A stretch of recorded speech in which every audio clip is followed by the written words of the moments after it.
CVM TV, of course.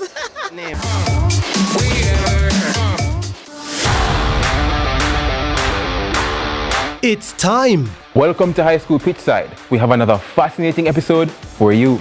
More matches, more big clashes. Let's talk about some of the big rivalries coming up this week. More of your favorite features. And trust me, you won't fall asleep in this history class. And of course, we always want to hear from you. Hear from your alma mater's players and coaches in Team Talk. You know we can't leave you out. So send us your messages on social media and watch us react on FanView. And you know we love a good little debate, right, Gio?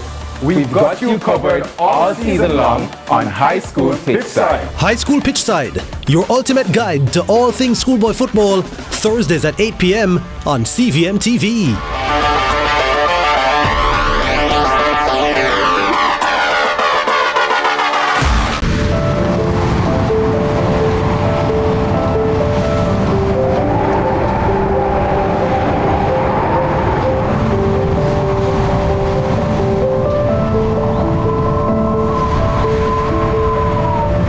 Natural disasters like a hurricane can be catastrophic, not just to the environment and infrastructure, but also your mental health. Here are some useful tips to help you cope before, during, and after a hurricane. Get the facts. Reliable information is crucial to assessing your risk and taking reasonable actions. Make connections. Talk with family members or friends and share how you are feeling. Practice self-care. Do activities that bring you joy and relaxation, such as meditation. Get to a shelter if you cannot stay in your home or you do not have access to power. Again, a healthy relationship and a strong support system with family members or friends is vital, so share how you feel. Listen to music that will help to put your mind at ease. Taking care of your body by eating well, drinking water, exercising, and getting enough sleep can help regulate your mood. Limit your exposure to television and social media content about the worst effects of the hurricane. Overexposure can increase distress. Engage in fun and therapeutic activities, such as exercise, your favorite hobbies, and social activities.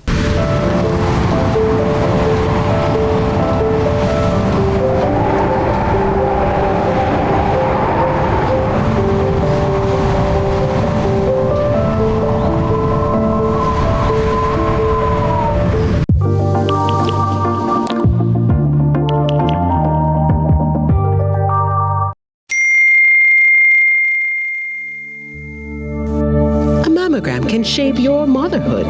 The Jamaica Cancer Society, helping women now. Visit the website at jcs.live. Early detection saves lives. Jamaica's unemployment rate has fallen to 3.3%. Where it all begins. The quest to become great. Inspired by those who went before them, these four boys dream of playing in the ISA schoolboy football competitions. Will you score this for Casey? Will you score? It's a shot, it's a goal! And it's a shot, and it's a goal! And Casey has won the Manning Cup, and they will play Clarendon College in the Olivia Shield.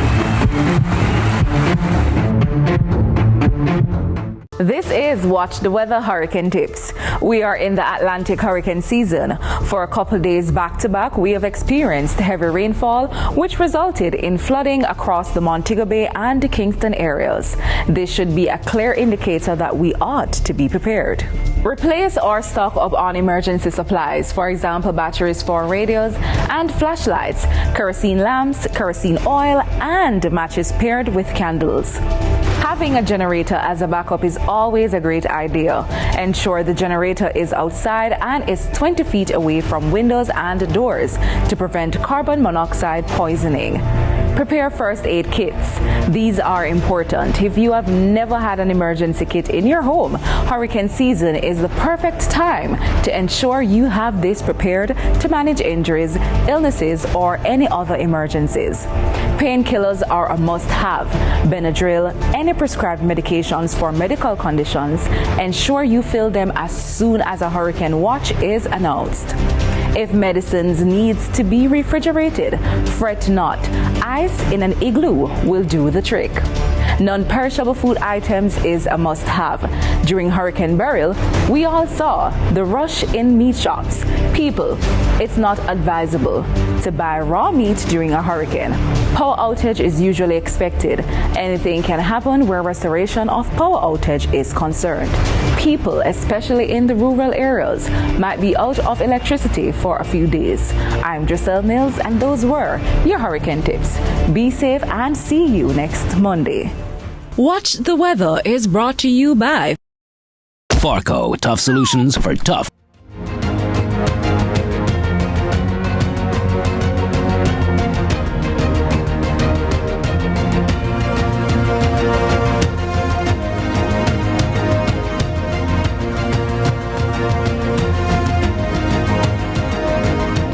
Good evening and welcome to Lead Story. I'm Joel Crossgill.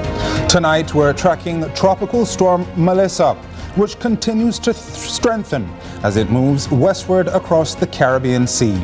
The system, now just hundreds of kilometers east of Jamaica, is expected to bring heavy rains, strong winds, and dangerous sea conditions to sections of the island over the next 24 hours. Forecasters say a tropical storm warning remains in effect, and residents are being urged to complete their preparations as the country enters the height of the rainy season. This is Lead Story.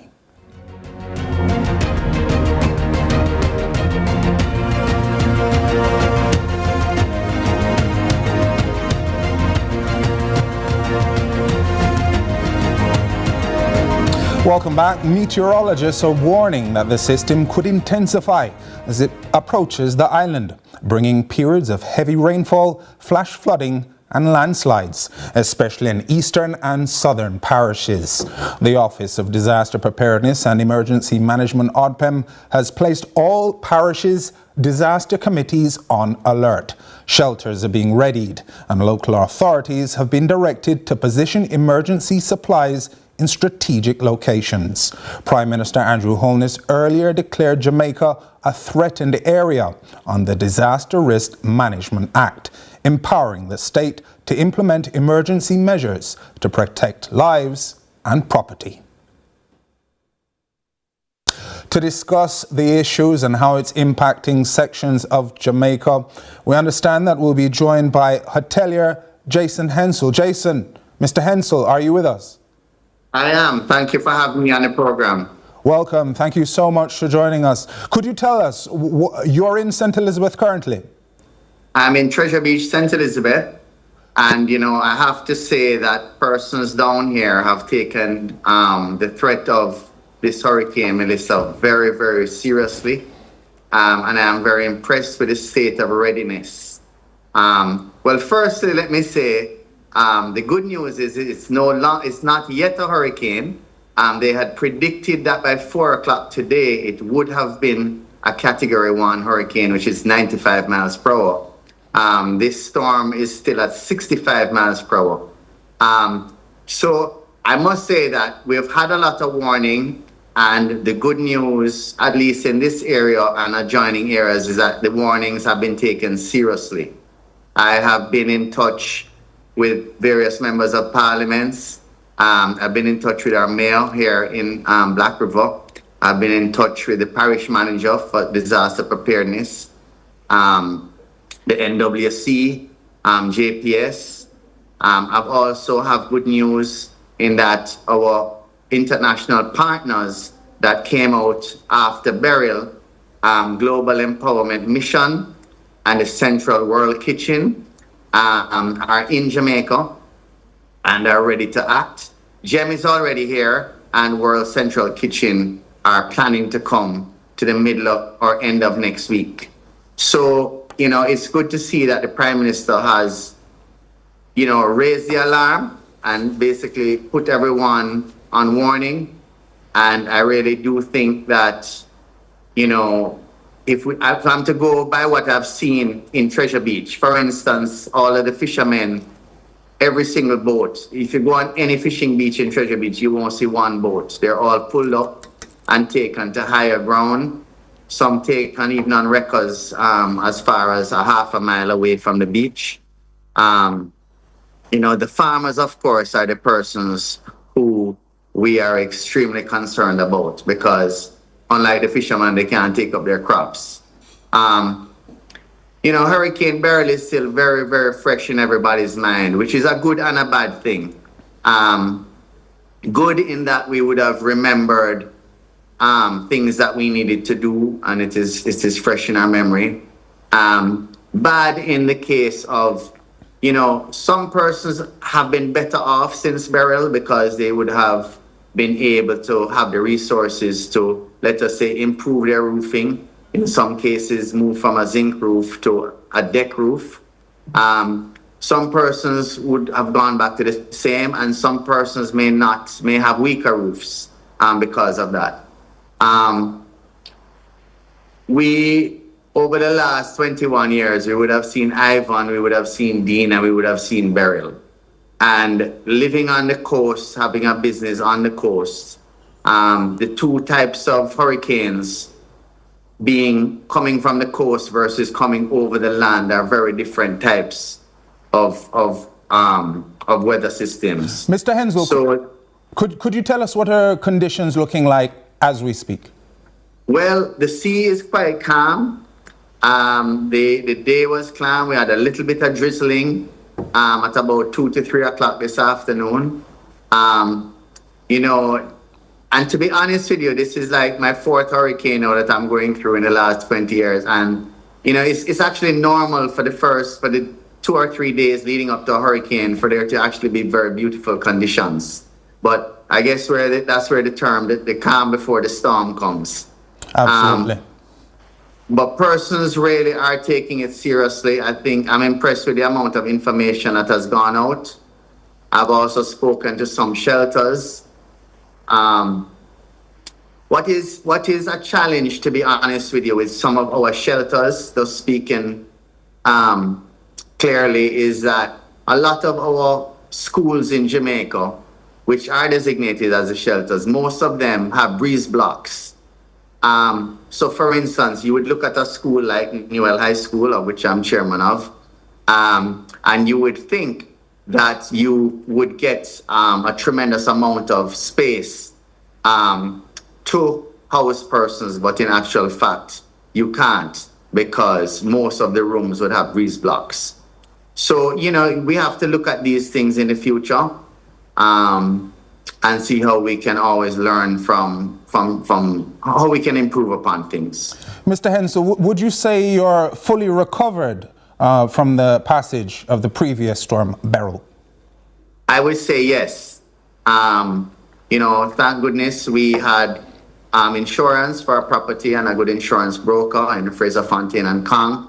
And, it wasn't easy. It was a challenging period, but I'm happy to say that Jake's came back as a more beautiful and stronger property. And, through our foundation breads, we would have helped put on 515 rooms, partnering with GEM, Global Empowerment Mission, would have put on another 700 rooms. So, as I said, various persons' roofs or structures are most are stronger, and you possibly have a few that are weaker. Now, as we know, St. Elizabeth, the breadbasket of Jamaica, a lot of our food security is dependent on that parish. You'd mentioned earlier your concerns about farmers as well as fishermen. Can you tell us a little bit more about how weather systems such as these impact the livelihoods of farmers in that parish? A lot of St. Elizabeth is a breadbasket, right? And we farm a lot of melon, we farm a lot of scallion and onion and ginger and thyme and everything that goes into jerk seasoning, which is a very, very big cash crop. So these farmers would be affected very, very quickly. Too much rain will affect their crops in a very adverse way. The good thing is that we have a member of parliament who understands agriculture, is from the area, understands the issues. So we just have to be ready to respond very quickly. it is impressive that 2 of the irrigation wells in the Pedro Plains are powered by solar energy. After burial, those got up fairly quickly. And again, some of the fencing came down and we would have learned lessons from that. But giving out farming vouchers, getting the farmers back to the farm stores to get back seeds and fertilizer and all the inputs is critical to our food supply, our food safety. So those are the persons that I'm most worried about going into this storm. And of course, Mr. Hensel, any business that's along the coast. I'm going to just have to interrupt you there. We have a short break. Lead Story continues tracking Melissa in a moment.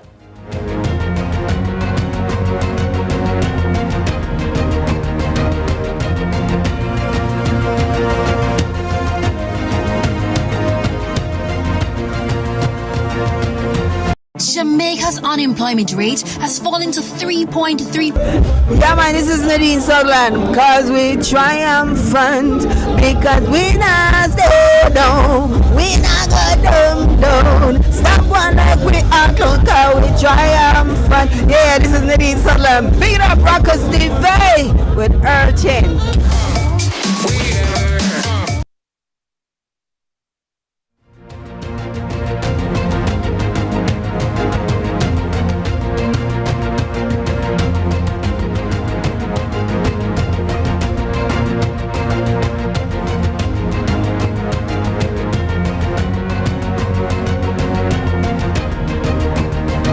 Welcome back. This is Lead Story. I'm Joel Crosskill. We continue to track the passage of Tropical Storm Melissa. Of course, all eyes are on that weather system that is creeping towards the south coast of Jamaica as we speak.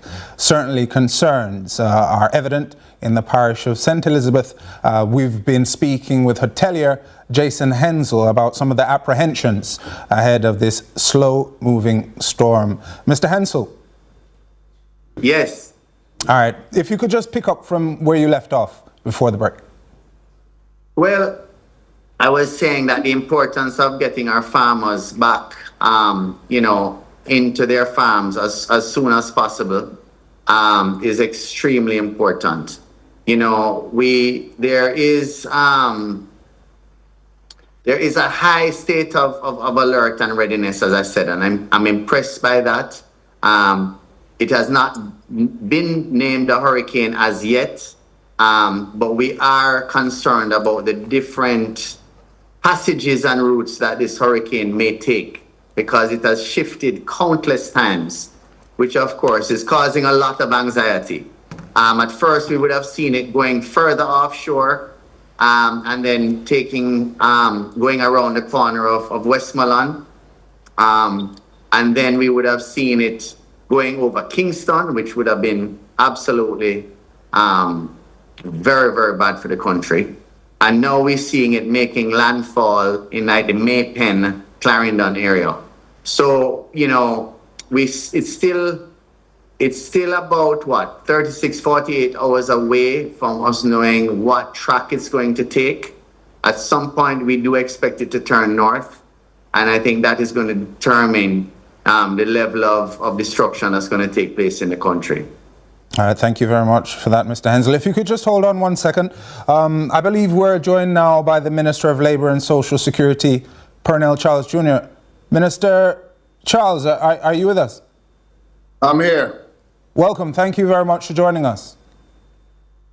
Thank you. Thank you for having me. All the best to you and to all who are on and all who are watching and listening. Of course, at a time like this, the threat to life and limb is of serious concern to many Jamaicans. How is your ministry approaching the threat of this tropical storm? As you know, the Ministry of Labour and Social Security, we are the lead in terms of welfare coordination. We are the lead of the Humanitarian Assistance Committee, which is a branch of the National Disaster Council. And so our job is to make sure that we are coordinating all of the internal and external efforts to make sure that when we distribute relief supplies and when we make payment of relief assistance, when we do the household damage assessments, that these things are as coordinated as possible so that the victims get as much support as they can get. We do this primarily post-disaster, but where there are unique vulnerabilities, we provide support even before and during the weather events or whatever the disaster might be. So, for instance, shelter management. The shelters are assigned by the Ministry of Local Government, but we provide the food and relief supplies to the persons that occupy the shelter. And in some cases, you may have persons who have unique circumstances that they may require them to get some packages or so before. Other than that, we are pre-positioning food all over the country so that if we get any cutoff or issues in terms of transportation, we're still ready to provide immediate relief. So we have Dover in Portland, Manchester, Hanover, Westmoreland, Kingston, where we have the Central Food Organization, and also, just to make sure that we can spread our arms where we don't have pre-positioned food, we have credit arrangements so that we can, if we run out of resources at our warehouses, we can tap into the credit line and get some support from that regard. So it's a comprehensive approach to making sure we can provide support. Minister Charles. Minister Charles? Yes. Is the erratic nature of the storm in terms of its direction causing you any challenges in planning where to place resources? Extremely, because, 24 hours ago, we were focused on the east. And then we got up this morning and we heard about focusing on the west. And now I'm hearing Jason talk about my own hometown. Clarence, I thought he was a good friend of mine. I don't know why he would be saying these things on the air. I've walked those streets with you, Minister. Yeah, we have to get, I want to tell you this, as bad as it is, I think that based on the level of partnership between government, private sector, the NGOs, the international stakeholders, Jamaica is in a good position to be able to respond positively. And we're trying our best to be proactive to make sure that we mitigate the impact of these things. So it's an all-of-government approach. And even as we look and think about welfare, we've set up an emergency center so that we can give persons an opportunity to call us if they need. That's 922-9500 to 10. That's 922-9500 to 10.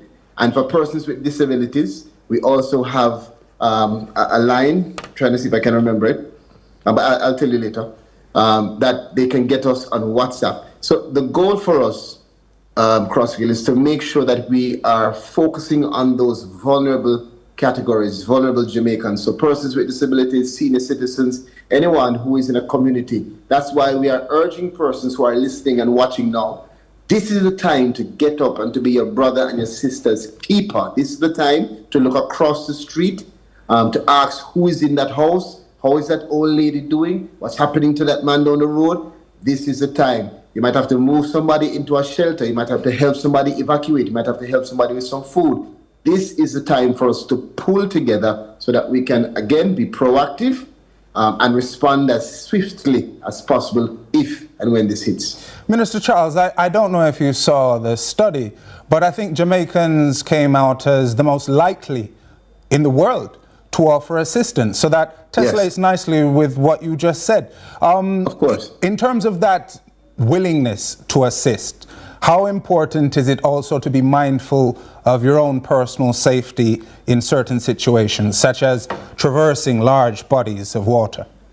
Well, unfortunately for us, we are the kind of people who, if we hear a gunshot, we often run towards it. So I have to tell persons, I tell people, be very deliberate and strategic in understanding the dangers. Even today, we had somebody who was in there assisting us was hurt.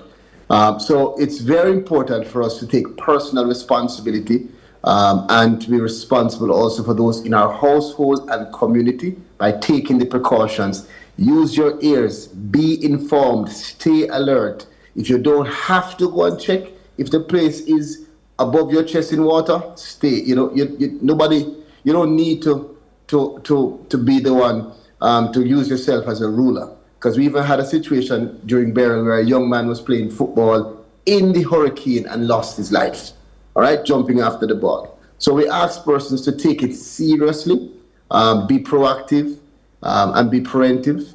I want to give you the number for the persons with disabilities, the WhatsApp number. It's 876-447-0444. That's 876-447-0444. Minister Charles, prior to you joining us, Mr. Hensel was telling us about his concerns, in particular for the farmers and fishermen in St. Elizabeth and others along the coast of Jamaica. Yes. Are any special provisions in place in terms of job security for these individuals to provide some form of social safety net for an extended absence from their livelihood? Of course. So, you know, from the Ministry of Agriculture, Fisheries and Mining, and also from the Ministry of Labour and Social Security, we have a raft of different types of initiatives that provide support for our farmers, our fishers, and just generally anyone that has been impacted by this kind of event. Our rehabilitation grant is still being utilized for persons who perhaps were not captured by the Rebuild Jamaica grant and who are affected by Beryl. And we have several fishers who have benefited from both the grants from the Ministry of Agriculture and Fisheries and the grants from the Ministry of Labour and Social Security. What is important is that we ask the farmers and the fishers to make sure that they are registered. That registration provides you with an opportunity to benefit. That's why you consistently will hear RADA and NFA, as well as the Ministry of Labour and Social Security say that if you are engaged in these activities, do not wait until this kind of event is occurring. Make sure you register yourself, you formalize yourself. Once you are registered and you're in the system, it is likely that if you can establish that you have been impacted, you will receive some benefit from the government. It may not be full, but it will be something that can help to restart your business or restart your trade. Now, Mr. Hensel, you could probably phrase this better than I could, but certainly you have interest in tourism as well, and certainly tourism linkages. Is there anything that you'd like to express to the Minister in terms of the recovery of tourism post-Tropical Storm Melissa, and what can be done to protect that sector? Well, we know how important tourism is to the economy of Jamaica. There is no question about that. And Minister Ed Bartlett would have had a lot of executives of the JHTA and various Destination Assurance Council members meet with him yesterday via Zoom to talk about different possibilities of what could happen, putting on extra flights to get people home, places where people could go for shelters if need be. We're hoping that we do not lose a lot of rooms for a long period of time.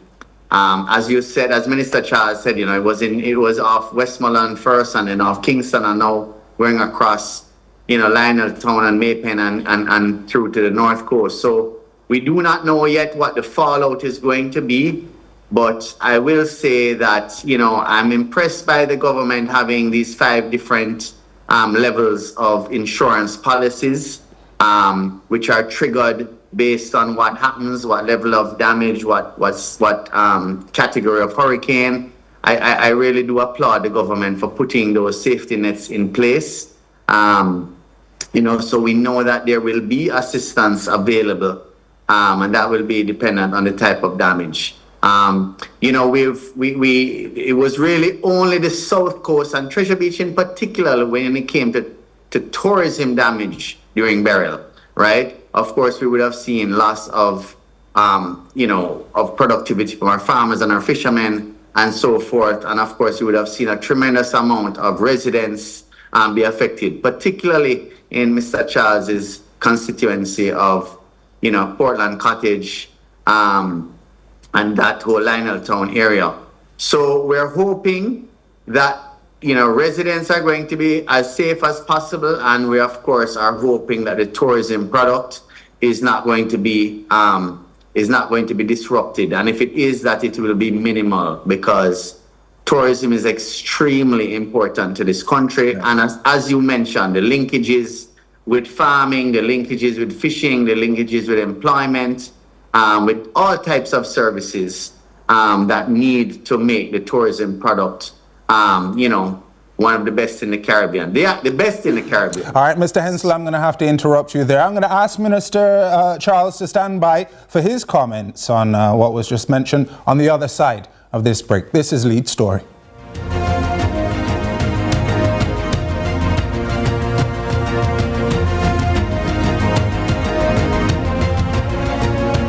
Jamaica. Make we do the right thing. Make we live good today for a better tomorrow. Talk it out. Don't fight it out. The time by the Ministry of National Security is 6:30. Lead like the world is watching. Because it is. The Impact Leadership Summit brings the ultimate business advantage on November 4 at the AC Marriott Hotel, Kingston, Jamaica. Learn from global speaker and entrepreneur Vusi Tembekwai. Leaders, hear me and hear me now.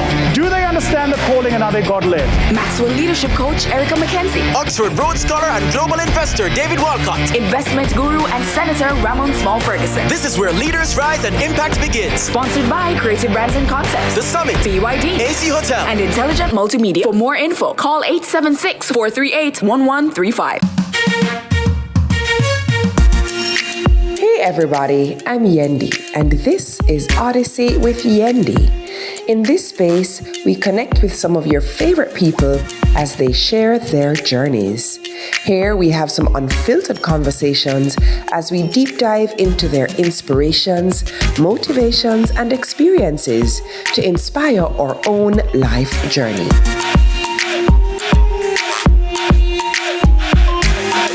Odyssey with Yendi, brought to you by Grace, Singer, and IslandNet Services.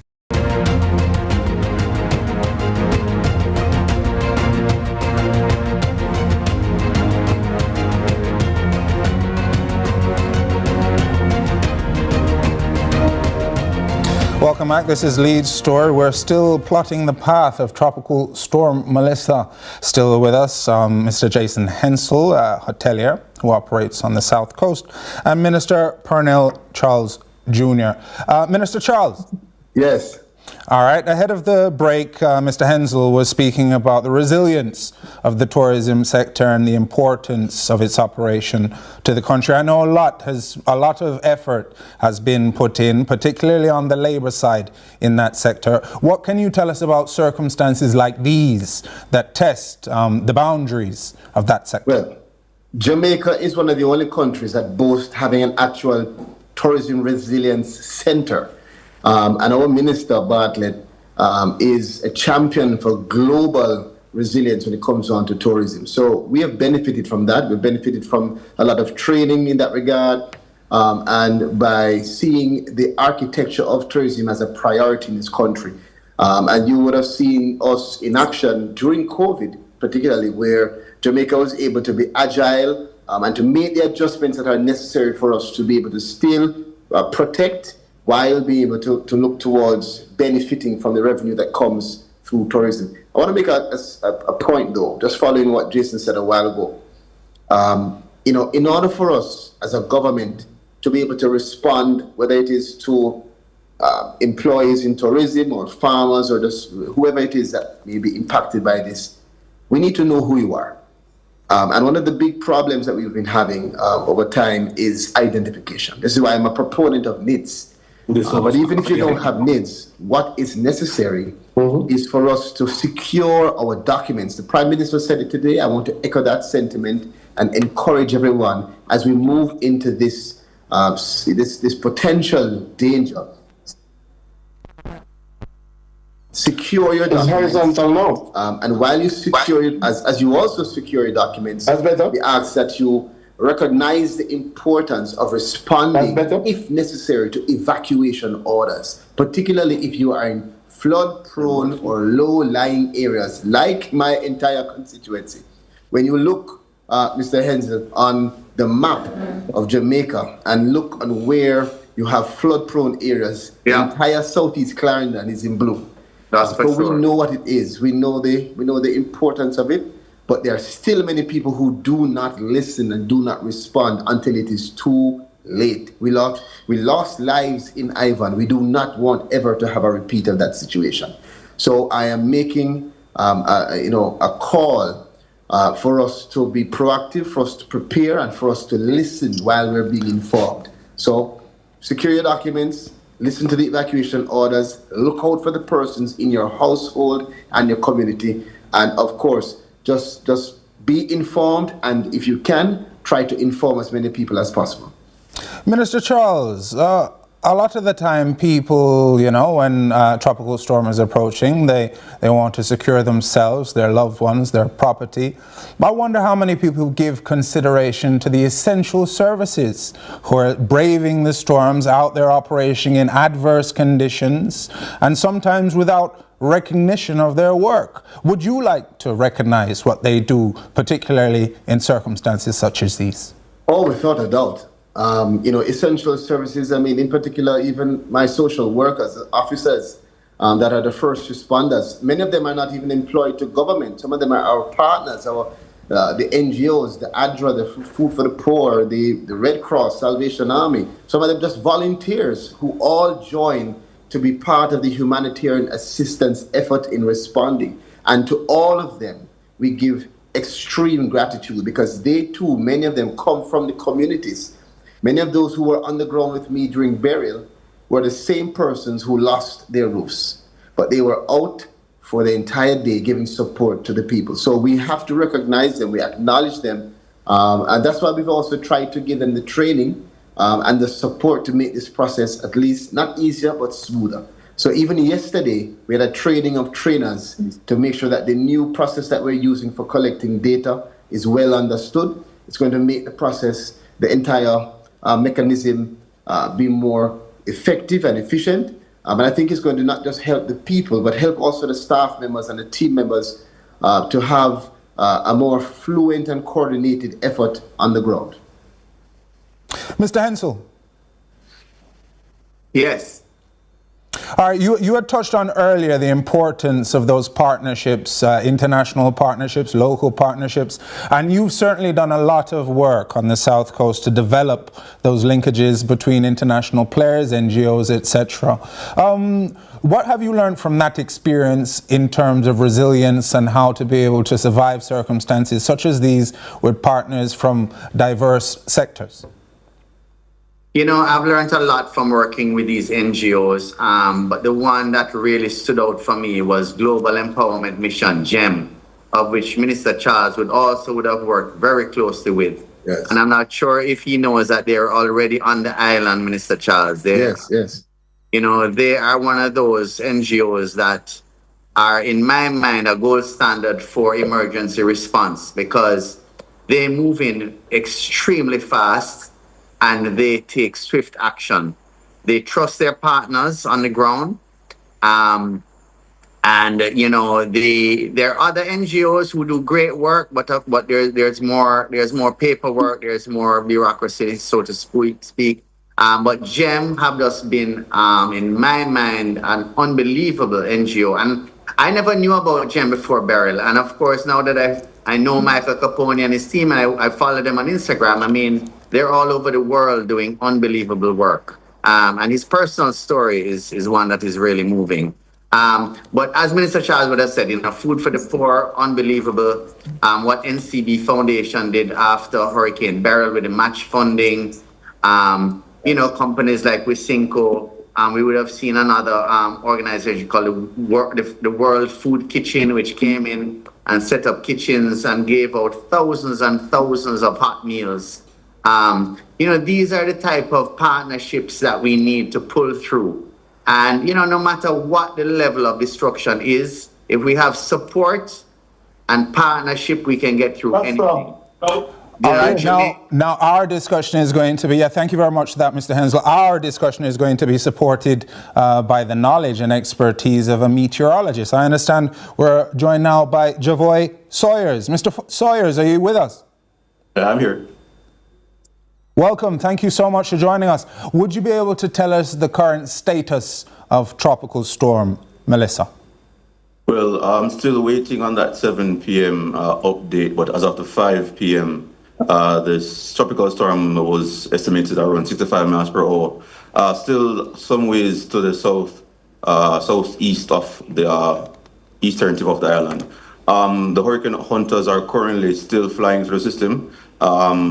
They have observed a drop in central pressure, and I expect a subsequent increase in wind speeds. I wouldn't be surprised if we have approaching hurricane strength now, if not there already. The system is looking better organized throughout the day today. The center have been relocated towards the east and south of what it was earlier yesterday, well, late yesterday into early this morning. And that has also caused a shift in the expected track. Before it was expected to move to the waters west of the island before recurving. Now it's expected to make that recurve across the island. It's likened to a Melissa trying to catch a bus, basically. And because she turned back a little bit, not turned back, the isle was relocated towards the east, but that bus is still coming on time. So that curve towards the north will be now across the island. That is a landfalling situation. It's good and it's bad, depends on how you look at it. If the system had recurved west of the island, that puts the core of strongest rainfall across the entire island. If it's expected to make that curve with the center moving across the island, that potentially puts the strongest rainfall, well, over the eastern part of the island, but more so over the waters to the east of the island. It's still yet to be determined how it plays out, but currently that's what's happening. Mr. Suarez, I'm sure you've seen a number of systems in your time in meteorology. Would you say that the behavior of this particular tropical storm is unusual or even erratic? Unusual, I wouldn't say so. Erratic, more so, yes. It's caught between two high pressure systems, one to the East Caribbean, one developing over the Gulf, moving into the Bahamas. Now, around the high pressure system, the wind rotates clockwise. So if you have Melissa in the middle of these two, you can imagine one to the right, the winds are one direction, the other side is the opposite direction. So it's caught between these two flows, which contributed to it being stationary earlier today. And then we have a low pressure, a cold front coming down from the US, moving across Bahamas, expected to then lift the system towards the north. We've seen this happen with Hurricane Matthew when it made that right hook towards the north. Hurricane Lenny in the Eastern Caribbean some years ago, that was coined the wrong way Lenny because it moved from west to east following a cold front that pulled it into the Atlantic. So unusual, no. Erratic, yes. I know that the Caribbean has made quite some effort to improve technology in terms of radar, etc., and access to information that speaks more in detail and specifically to our region. Are you seeing any benefit from that development? I'm seeing benefits and I'm seeing disadvantages. The benefits are that information is more readily available.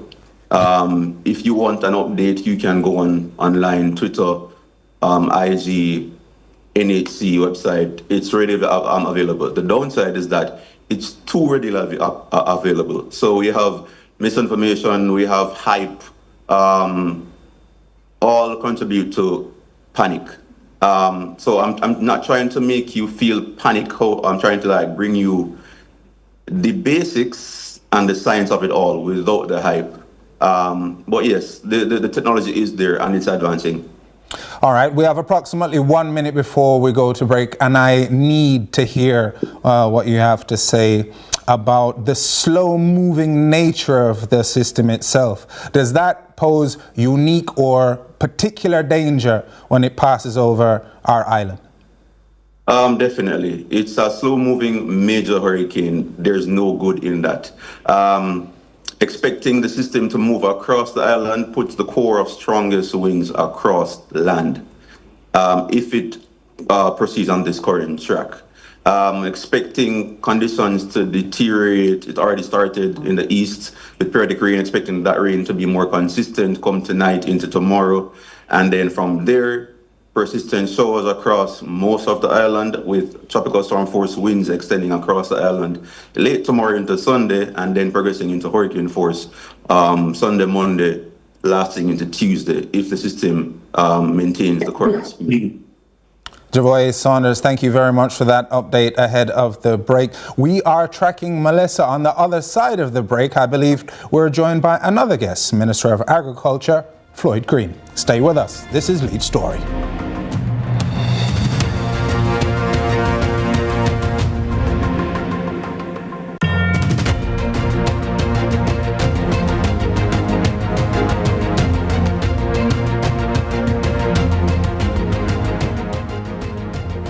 BCIC is giving up to $5 million in free content insurance.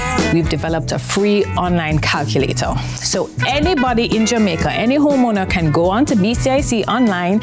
You don't even have to be a BCIC customer, and it will give you a building value. When you update your home's rebuilding cost with our online calculator, you'll get $5 million in free content insurance and up to 12 months to pay your premium. If you're not insured, go get it now. Better to be safe than sorry. Every dream conquered is another dream gained. I land and I fly again like a jet plane. Headed straight in your direction, 'cause I'm wiser, one step closer. I'm winning 'cause I work so hard. And the music keeps on playing, and the people them I say we are my show tonight.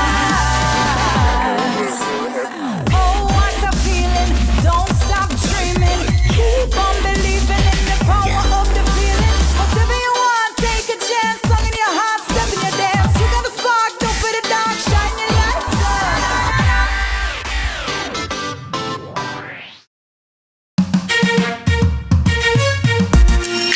Hey everybody, I'm Yendi, and this is Odyssey with Yendi.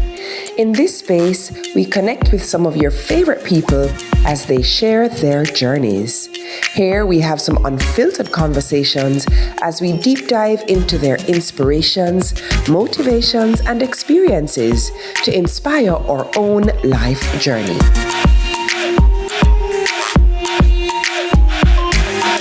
Odyssey with Yendi, brought to you by Grace, Singer, and IslandNet Services.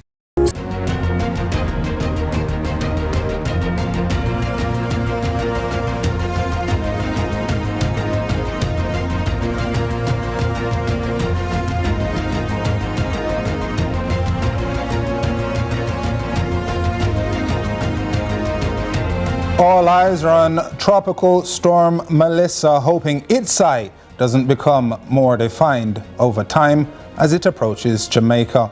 We've been having a wide-ranging discussion about its potential impact across a number of sectors in Jamaica. Speaking with us hotelier Jason Hensel, who operates from the South Coast. We also have Pernell Charles Jr., the Minister of Labour and Social Security, who has told us about a number of steps and provisions that have been put in place to protect lives and livelihoods in various sectors across Jamaica. And just ahead of the break, we had Javoy Saunders, a meteorologist, who gave us the latest, the very latest, on the position of Tropical Storm Melissa. I'm now joined by Minister of Agriculture, Floyd Green. Minister Green.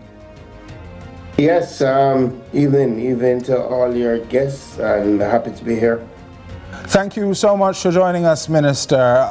Absolutely, the agricultural sector will be concerned about what is approaching our country. Can you tell us your initial thoughts? I think concern may be an understatement. We are petrified, to be honest. We would have gone through Hurricane Beryl in last year, where we lost about $7 billion to the agricultural sector, and then had a November filled with rains. But the good news is that our sector showed significant resilience, and I really have to commend our farmers and fishers. You know, our first 2 quarters of this year, we've hit record domestic production levels, which has shown a strong rebound. It has shown that the teams have been out there and that our farmers have been putting in a lot. But we know how that goes. You know, you are trying to recoup the losses of the year before, so you're trying to do more for this year. And I think our farmers were just turning the corner, and a lot of them were looking towards Christmas. That would be, you know, the time that they would now start to see real returns on their investments. And if you know our planting cycle, a lot of our farmers would be out planting now, planted in October to use the October rains to provide that water source so that you have a crop in the ground ready to come to fruition in December. So this tropical storm, Melissa, has come at a very, very bad time for our agricultural sector. Nonetheless, you know, our farmers are strong and we have activated our teams. We do have a disaster management committee at the ministry, and that starts meeting January each year to kind of plan for these eventualities. And as such, we have been putting out a number of messages saying to our farmers, for example, our crop farmers, if you can harvest, harvest now. And we have been seeing some of our sweet pepper farmers, our Scotch bonnet farmers, doing that harvesting, and we have been, through our RADA, pairing them with various agro-processors so that they can have a market for that is harvested. We have been saying to our livestock farmers, ensure that the training that we've been doing around silage so that you will have sufficient feed during the storm for your animals, that you put that into place now. Ensure that you have water, ensure that if you're in a flood-prone area, you move them to higher ground. So what we've been doing now is our RADA teams have been literally out in the fields, visiting our farmers, trying to help them to put in place the preparations to mitigate against the losses. And on the fisheries side, it's been very clear. Come to the mainland, secure your boats and your engines, and wait until it's safe before you venture out again. I very much want to endorse what the minister just said to fisher folk, to stay away from the seas. It may look calm now, but things can change very, very quickly. Minister, I know you had put in tremendous work on the South Coast Irrigation Program to bring water to parishes like St. Elizabeth. How does this impact those operations? You know, thankfully, we have been putting in those infrastructure because, you know, when I say we've been able to respond and to build back our sector so quickly after Beryl, it's because of those investments that the government have made. So, for example, when we go and we commission Parnassus in Clarendon, and we're able to bring 700 acres under irrigation cover, and that means that even in times of drought, our farmers are able to farm, then that helps to drive our production numbers. So definitely the work that we continue to do in Amity Hall, the work that we're doing in Essex Valley, that will stand and will be able to help us to recover stronger. We did see some damage in Berlin to our solar panels, so clearly we're looking out for that. I know the teams have been out securing our own assets, and clearly part of what we have to do as a ministry, and I've had these discussions with our RADA team, with our NFA team, is secure our assets so that we can be able to respond. So, for example, RADA has, you know, looked at their entire tractor fleet, pre-positioned tractors so that, you know, ensure that they're filled with gas, ready to go if we need to go out and help with land clearing, things of that nature, help our farmers. So we are taking those things into account. So the irrigation systems do help, but we're going to continue to expand that footprint. Clearly, we every time you have an event of this nature, you know, there's normally a challenge for resources. But the good news, I think, we may have missed this with Berlin in terms of really celebrating this. We were able to respond to Beryl through the funds that we gathered from the insurance policies that the government had put in place. So we were able to still use our regular production incentive to drive production. And again, some of the uptick that we've seen this year in terms of the growth numbers in agriculture has come because we're able to do that. So I think one of the pluses now is that the government plans better for these eventualities. I was at the meeting earlier with Minister Charles and Minister Samoud and the Prime Minister, and you see we're definitely getting better at, you know, removing those gaps, eliminating those gaps, executing and more efficiently. So while we never want to see an event of this nature, and while Melissa does look extremely daunting, I think the government is ready to respond as effectively as it can. Minister Green, thank you so much for that comment. We're joined by our fifth and final guest. I believe we have on the line Mr. Delroy Williams, State Minister in the Ministry of Local Government. Mr. Williams, are you with us? Welcome. Thank you so much for joining us. Yes, here I'm on the road. I'm in Clarendon. I'm doing some last minute checks, but I've kind of just moved aside so I can speak to you. All right, thank you very much for your time. Can you tell us the immediate concerns of the ministry ahead of Tropical Storm Melissa? Well, we have the usual concerns, concerns with respect to flooding. I know we have done a lot of work over the years. I mean, 2 weeks ago, Minister Mackenzie met with the disaster coordinators. And this morning, Minister had a meeting with the mayors and disaster coordinators. So in terms of our shelters, I believe that our shelter managers are trained and we have all in place with respect to shelter managers.